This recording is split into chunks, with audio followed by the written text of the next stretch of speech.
Escola Sabatina começou, me encontrarei com meu Jesus. Boa tarde, tudo bem com vocês? Vamos para mais uma lição da Escola Sabatina? Nós já estamos terminando, o nosso trimestre. Nós hoje estamos na lição 12 e falta apenas a semana que vem, mais uma lição para terminarmos essa lição que foi tão importante, que é o grande conflito, Então, a lição dessa semana é a 12, que diz assim: eventos finais. Verso para memorizar, Provérbios 23, que diz: compre a verdade e não a venda. Compre a sabedoria, a instrução e o entendimento.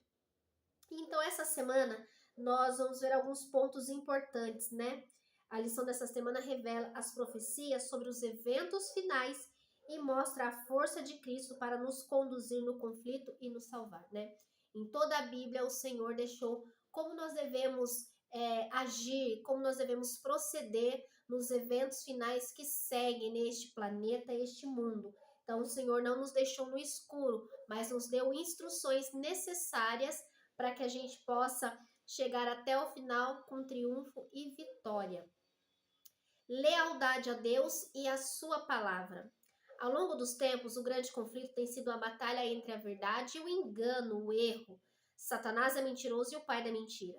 E Jesus é o autor da verdade. A verdade que liberta do engano está onde? Na palavra de Deus. A Bíblia desmascara a estratégia satânica e revela os planos divinos. Ela é lâmpada para os nossos pés, diz lá o Salmo 119. A revelação das palavras de Deus, ela traz luz e dá entendimento ao simples. As palavras de Deus são tudo verdade. Então, se há uma verdade neste mundo, é a palavra de Deus. Ela nos conduz, nos tira do engano, do erro e nos traz para a luz, para a verdade, para a claridade. Não seguimos fábulas engenhosamente inventadas. As profecias iluminam o caminho. Ela nos ajuda a distinguir a verdade do erro. Sem a Bíblia, seríamos deixados aos caprichos da opinião humana e seríamos facilmente enganados. Porque o ser humano, cada um tem a sua verdade, cada um tem a sua versão, E se não fosse a Bíblia, nós não saberíamos para que lado correr, para que lado ir, qual realmente é a verdade. Para o mundo hoje, a verdade ela é relativa. A verdade do um não vale para o outro. Mas a Bíblia declara e mostra para nós que há apenas um caminho, há uma verdade e a vida. E ela é Jesus e a sua palavra. E ela, então, a palavra de Deus não nos deixa enganados e sem direção, sem rumo, mas ela nos apresenta um caminho onde devemos seguir. Selados para o céu. Aqui diz que na crise vindoura em torno da adoração, os fiéis não cederão às pressões do mundo. Eles serão o quê? Selados pelo Espírito Santo e não serão abalados. Antigamente, os selos atestavam a autenticidade de um documento. Era a marca distintiva e individualizada.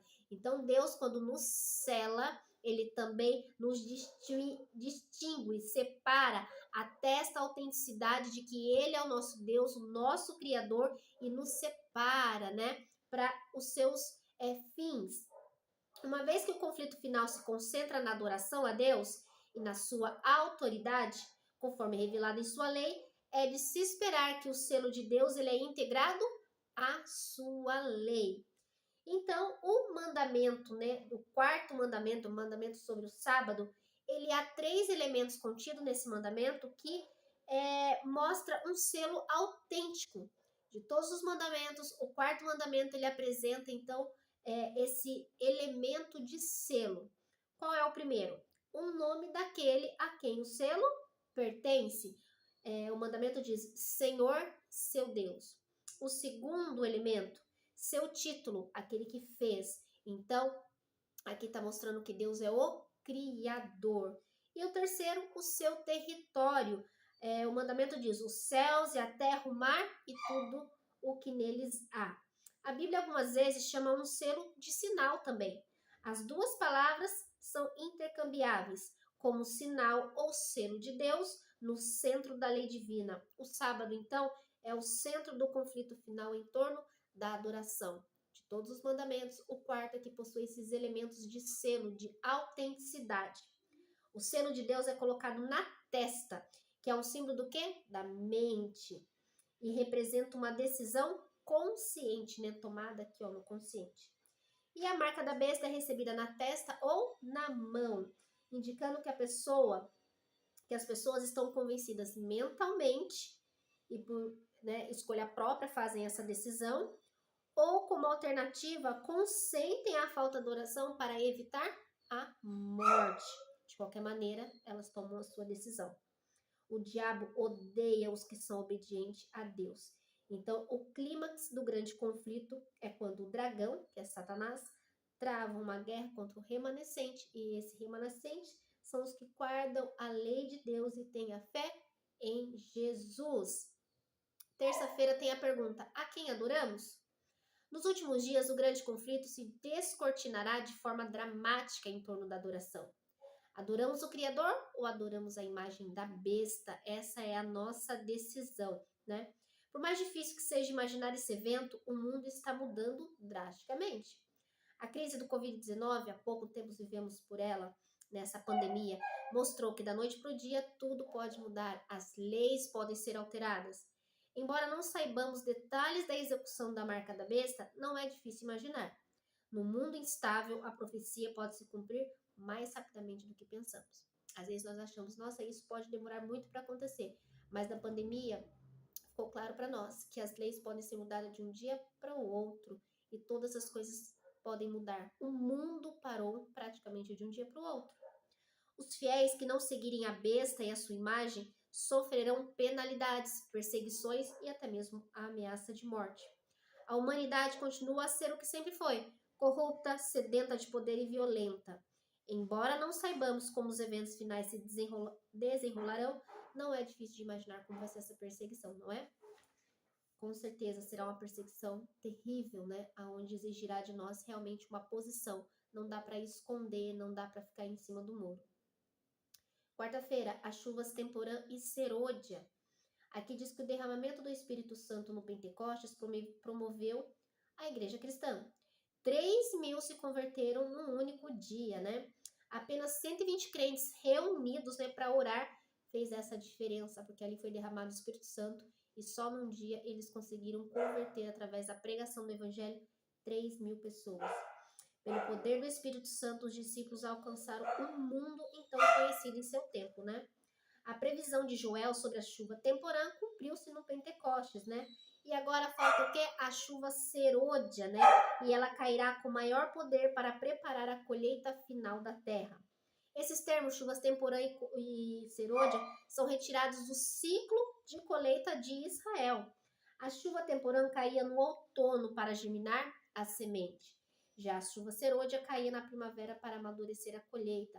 Isso descreve a obra do Espírito Santo para a pregação do Evangelho. Então, a chuva serôdia, ela se cumpriu nessa profecia lá no Pentecoste. Perdão, a chuva temporã, ela se cumpre então no Pentecoste. Faltando agora a chuva serôdia, que cumprirá no final dos tempos, né?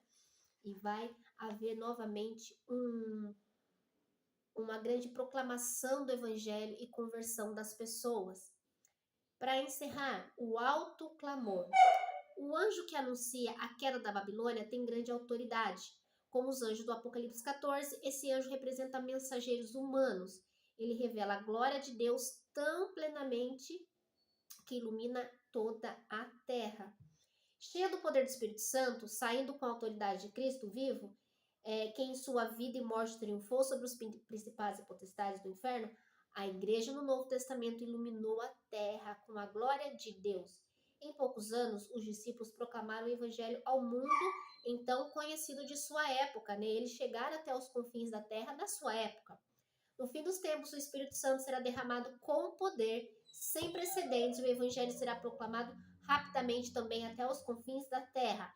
Milhares serão convertidos em um dia, e a graça de Deus e a verdade impactarão o planeta. O mundo será divertido e a esperança do evangelho será espalhada no mundo. Isso em nossa época, porque nós estamos muito próximos do tempo do fim. E o que resta para nós? Clamar a Deus, pedir o batismo do Espírito Santo, o derramamento do poder do Espírito Santo, para que nós sejamos tão capazes como os discípulos foram, né? No tempo de Jesus, após a ascensão e morte, a morte e a ascensão de Jesus, onde se reuniram ali no Pentecostes. Essas pessoas oraram e foram cheias do Espírito Santo. Se nós orarmos, buscarmos o Espírito Santo, também seremos cheios de poder para pregar o Evangelho e os corações serem convertidos. Esse é o nosso papel. Será que eu e você temos buscado o Espírito Santo? Será que temos orado para que Deus nos capacite a proclamar o Evangelho? Fim dos tempos, os eventos finais estão se aproximando cada dia mais. Tudo pode mudar de um dia para o outro. E o que nós pessoalmente estamos fazendo? Nós, para termos um avivamento na igreja, precisamos ter um avivamento pessoal. Eu e você orarmos nesse propósito para sermos atalaias de Cristo, para sermos aqueles que vão anunciar, que vão proclamar o Evangelho a toda a criatura. Que Deus possa usar a mim e a você neste grande propósito. Vamos orar? Senhor amado Deus, querido e eterno Pai, obrigado por mais uma lição, por mais um ensino que o Senhor nos dá. Pedimos, Senhor, que o Teu Santo Espírito possa ser derramado sobre as nossas vidas.